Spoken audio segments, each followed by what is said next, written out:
Finally আমি কিনে ফেললাম আমার এঙ্গেজমেন্টের জন্য রিং, কিন্তু তাতেও হয়ে গেল সমস্যা। হাই, আমি Jaya and welcome back to my channel. তো বিকেলবেলা আমি আর মা সাজুগুজু করে বেরিয়ে গেছিলাম এঙ্গেজমেন্টের জন্য রিং কেনার জন্য, আর ওদিক থেকে ওর মা আর ও চলে এসেছিল। অ্যান্ড আমরা রিং কেনার জন্য গেছিলাম আমাদের ক্যানিং-এরই সেনকোর আউটলেটে, যেখানে কিন্তু ডায়মন্ডের কালেকশন বেশ সুন্দর সুন্দর।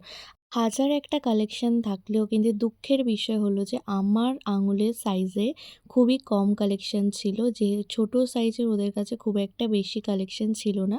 তো তার মধ্যে থেকেই আমি একটা বেছে নিয়েছিলাম, এই একটু প্রবলেমে পড়তে হয়েছিল। তারপরে সেই দিনকেই ছিল আমাদের এখানকার আউটলেটের বার্থডে। তো আমরা সবাই মিলে সেটা সেলিব্রেশন করে নিলাম আর এনজয় করলাম। তো কেমন লাগলো তোমাদের এই ছোট্ট ভিডিওটা, অবশ্যই কমেন্ট করে জানিও। আর আরও কেমন ভিডিও, কী ভিডিও দেখতে চাও বা ডিটেলসে কী জানতে চাও সেটাও কমেন্টে জানিও। চলো আজকের মতন টাটা, দেখা হবে নেক্সট ভিডিওতে, বাই।